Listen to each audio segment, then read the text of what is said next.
Hi guys, welcome back to my YouTube channel. Please don't forget to like and subscribe.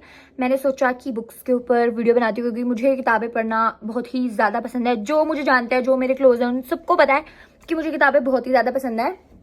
And इस साल जो मैंने किताबें पढ़ी हैं, लाइक अभी तो साल ख़त्म नहीं हुआ है तो तब तक तो बहुत ही ज़्यादा और पढ़ लूँगी, बट जितनी मैंने अभी पढ़ी है मैं वो रेकमेंड करूँगी जो मुझे अच्छी लगी। So let's go. क्योंकि मैं बहुत बोलती हूँ, मैं बहुत शॉर्ट रखूँगी, स्पॉइलर ना देने की मैं पूरी कोशिश करूँगी। मुझे जेन्युइनली मैं बोलूँ तो मुझे नहीं डिस्क्राइब करने आता कि कैसे मैं किसी को कन्विंस करूँ, कैसे मैं किसी को किताब का रिव्यू दूँ। मैंने ये सेम वीडियो मैंने 5 बार लेजिट बनाने की कोशिश की है और हमेशा मेरी ये वीडियो मैं नहीं पोस्ट कर पाती थी क्योंकि मुझे जेन्युइनली पता ही नहीं भाई, तो मैं कैसे मैं बताऊंगी ये किताब पढ़ो वो किताब पढ़ो। एनीवेज मैं ज़्यादा नहीं बोलूंगी। This is the first book, notes on heart break by Annie Lord.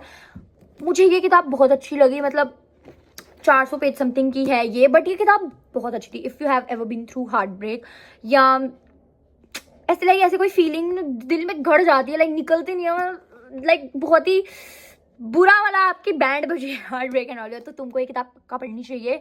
Literally जो फीलिंग्स आप डिस्क्राइब नहीं कर पाते वो इस बुक में वर्बलाइज की गई हैं, और जो सबका एक्सपीरियंस होगा, सब तो बहुत ही नॉनचलांट बनने की कोशिश करते हैं कि आई डोंट केयर, मुझे फ़र्क नहीं पड़ता, जो कि हम सब करते हैं कोशिश। बट इस किताब को पढ़ के मुझे बहुत अच्छा लगा, लाइक कोई समझ पा रहा था कि आई डू केयर। सो ये किताब पढ़नी चाहिए तुमको। Next will be a room of one's own. ये किताब बहुत ही अच्छी है, आई थिंक तुमको ये भी पढ़नी चाहिए ऑफ कोर्स। अंडर इन्वेस्टमेंट, जो कि वुमेन के education, women's English honours, okay, women की एजुकेशन में कितनी अंडर इन्वेस्टमेंट है। पहले वो किताबें भी नहीं लिखती थी, उनको क्यों किताबें लिखनी चाहिए, क्यों वुमेन का पर्सपेक्टिव बहुत इंपॉर्टेंट है लाइफ में। एंड देन ये वर्जीनिया वुल्फ की किताब है, बहुत ही अच्छी है, आई थिंक सबको पढ़नी चाहिए।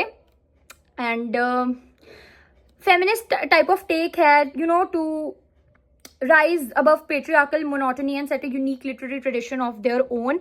बहुत ही ज़्यादा नॉलेज है इस किताब में। अगर मेरा मन किया तो मैं एक पूरी वीडियो बनाऊंगी इस किताब पे। मैं अभी इसको डाइसेक्ट नहीं कर सकती कि कैसा इसमें क्या ऐसी चीज़ है जो पढ़नी चाहिए, बट लाइक बहुत ही ज़्यादा इनसेन नॉलेज है, बहुत ज़्यादा नॉलेज है।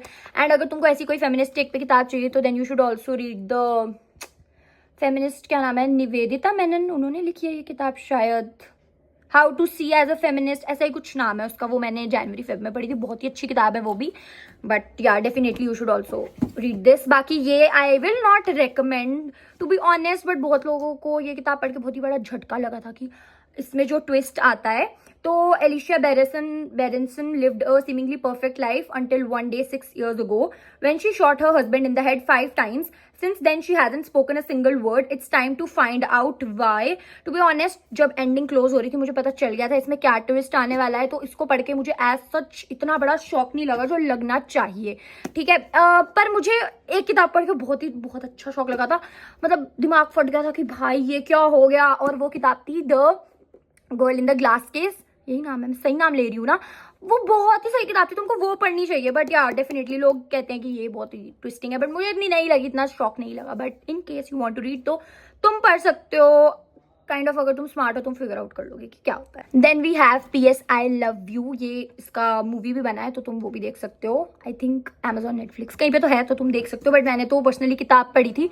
इसमें इसके हस्बैंड की डेथ हो जाती है एंड वो इसको 1 साल के लिए नोट्स लिख के जाता है, जिस पे ये एक्ट करती है जो भी नोट्स में लिखा होता है। जो भी इसका हस्बैंड इसको कहता है उसकी कैंसर से डेथ हुई होती है, और उसके बाद बताया कि ये कैसे डील करती है उसकी डेथ से। मोस्टली फैमिली एंड फ्रेंड्स कैसे इसको हेल्प करते हैं हील करने में। ये ट्रिप लेती है, ये इसका जो बड़ा भाई होता है इसको वो पसंद नहीं होता है, but slowly and steadily you will get to know कि वो इसकी एक चीज़ में बहुत ही हेल्प करता है, बहुत काइंडनेस शो करता है उस चीज़ में, कैसे रिलेशनशिप को अच्छा हो जाता है।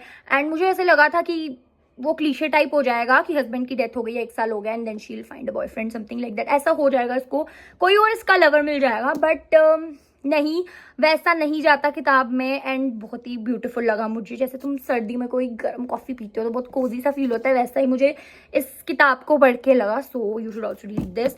Then I have the book of everlasting things, hard cover. मुझे ये किताब बहुत पसंद है। जिस टाइम पे मैंने ये पढ़ी थी, स्टार्टिंग ऑफ द ईयर में ही पढ़ी थी, तब शायद पहलगाम वाला सीन हुआ था या नहीं मुझे नहीं याद आ रहा है, नहीं हुआ था होपफुली। तो पाकिस्तान की हरकतें तो ऑफ कोर्स देख ही रहे हो कितनी घटिया हैं। एनीवेज ये किताब पढ़ के जिस तरीके से ऑथर ने डिस्क्राइब किया आंचल मल्होत्रा ने कि पाकिस्तान की गलियां, वहाँ का बाजार, वो मस्जिद के अराउंड जो एरिया है, मुझे लिटरली मन किया कि मैं पाकिस्तान विजिट करूँ। एंड परफ्यूम का इस किताब में बहुत बड़ा रोल है। ये पार्टीशन लव स्टोरी है तो मैं बहुत अच्छी लगेगी, मुझे बहुत ही ज़्यादा अच्छी लगी। मुझे एकदम नॉस्टैल्जिक हो गया कि काश कभी पार्टीशन हुआ ही नहीं होता। एंड मैं ना पार्टीशन लिटरेचर पढ़ रही हूँ, ठीक है, तो उसमें भी ऐसी स्टोरीज, अगर तुमको थोड़ा और जानना है, थोड़ा इमोशंस में जाना है पार्टीशन के, तो तुम शॉर्ट सा ही है, शॉर्ट स्टोरी टाइप ही है, वो है द पेशावर एक्सप्रेस। तो तुम वो डेफिनेटली पढ़ना। जो नहीं भी पढ़ता है, जो रीडर नहीं भी है, आई थिंक इन सब चीज़ों के बारे में पढ़ना चाहिए कि कितना like violent times and all face किए हैं हमारे एंसेस्टर्स ने। कितने लोगों का घर जो इंडिया में भी रहते हैं पाकिस्तान में होगा, कैसे वो अपना घर मिस करते होंगे, नहीं जा सकते। मैं इस किताब को पढ़ के रोई थी। And then I have this is the year of magical thinking. ये डेथ के ऊपर है। मुझे इसको पढ़ के बहुत ही ज़्यादा बुरा लगा था इस किताब को पढ़ के। लाइक कैसे ग्रीव करना और मोर्न करने में बहुत डिफरेंस होता है। बहुत सारा मेडिकल टर्म्स थी इसमें कि ऐसे ऐसे, मैं इसको ज़्यादा बोलूँगी नहीं, बट डेथ के ऊपर है ये किसी के हस्बैंड की। एंड देन जॉन डिडियन के हस्बैंड की डेथ होती है। एंड देन उसकी डॉटर भी क्रिटिकल कंडीशन में होती है। डेथ से वो कैसे डील करा उसने, ये उसके ऊपर है। So you should also definitely check this out. और कौन सी किताब है मेरी, ये थी the bell jar by Sylvia Plath. ये किताब मुझे बहुत ही ज़्यादा रिलेटेबल लगती है। जो इसमें प्रोटैगनिस्ट होती है, उसने इंग्लिश ऑनर्स किया होता है, उसके अच्छे मार्क्स आते हैं, बट स्लोली एंड स्टेडली उसको एक जगह पे काम चाहिए होता है और उसको लगता है उसको मिल जाएगा क्योंकि इंटेलिजेंट है वो एंड स्किल्स है उसके पास अच्छे हैं, और बट नहीं मिलता है। एंड देन वो कैसे मेंटली बहुत ही ज़्यादा परेशान हो जाती है कि क्या होगा उसके बाद, उसका क्या करेगी वो। इस डिग्री के बाद उसको कोई जॉब नहीं मिल रही, उसको कुछ समझ नहीं आ रहा उसको क्या करना है लाइफ में। वैसा ही मेरा हाल है। मेरा मुंह देख के लगता होगा कितनी चुलबुली, कितनी मस्तीखोर है, इसको लाइफ में क्या टेंशन होगी। पर बहुत सारी चीज़ें होती हैं जो किसी को बोलते नहीं हो, मन में सोचते हो। तो मेरी लाइफ में बहुत ही बड़ा टेंशन है, मैं क्या करूँगी इंग्लिश ऑनर्स करने के बाद। मुझे बहुत ही ज़्यादा डर लगता है कि इतने ज़्यादा मेरे पेरेंट्स मेरी एजुकेशन पे स्पेंड कर रहे हैं, इतना मार्क्स भी अच्छे आ रहे हैं, बट कहीं ना कहीं मुझे लगता है अगर मैं कुछ नहीं बनी तो मतलब क्या होगा फिर, मतलब मैं कैसे डील करूँगी उस चीज़ से। एंड देन ये शॉक थेरेपी में जाती है। दे दिया मैंने स्पॉइलर, हूँ मैं बहुत बड़ी बुरी औरत, बट एनीवेज शॉक थेरेपी में जाती है, डिस्क्राइब करती है, और भी चीज़ें होती हैं इसके साथ इस किताब में। एंड मुझे बहुत ही रिलेटेबल लगा कि कहीं आगे जाके मुझे भी शॉक थेरेपी ना लेनी पड़े, क्योंकि मैं ये बहुत बार, आई थिंक सबके साथ 20s में होता है, उनको नहीं पता होता उनको आगे क्या करना है। बहुत लोगों को पता होता है, उनका प्लान होता है।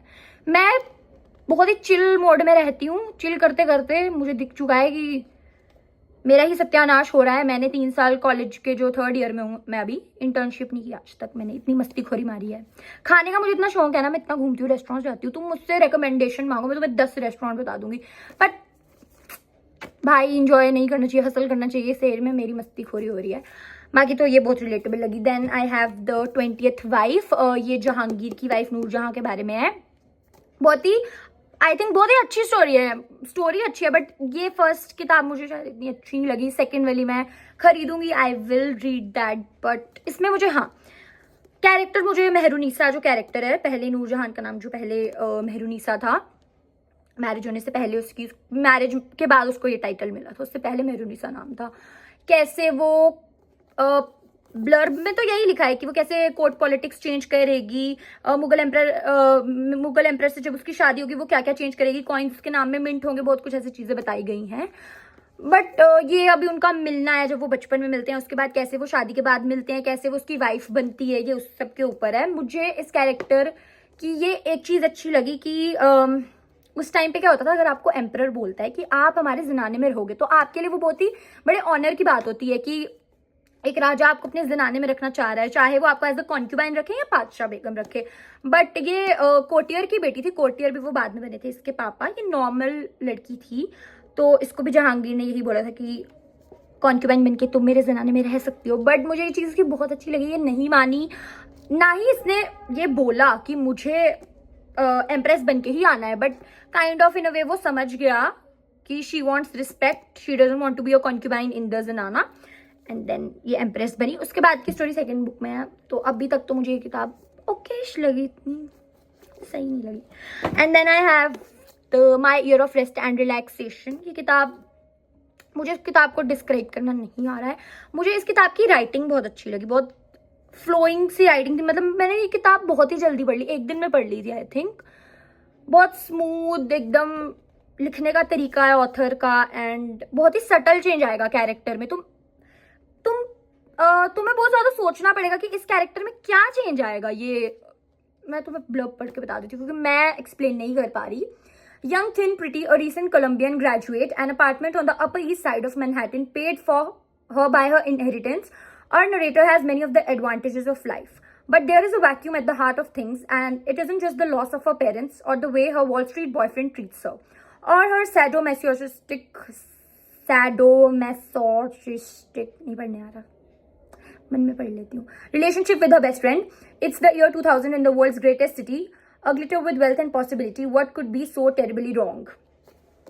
तो मतलब मुझे नहीं पता, तुम्हें पढ़नी चाहिए। राइटिंग स्टाइल बहुत अच्छा है, कैरेक्टर में जो ग्रोथ होगी तुम उसको पिन पॉइंट नहीं कर पाओगे, कोई मैसिव ग्रोथ नहीं होगी, बहुत ही ऐसी ग्रोथ होगी जिसको तुम आसानी से पकड़ नहीं पाओगे। But like I kind of like this book, बहुत ही अच्छी राइटिंग थी। I just enjoyed reading this. Guys अभी तो मैं ये किताब पढ़ रही हूँ, माई ब्रिलियंट बेस्ट फ्रेंड।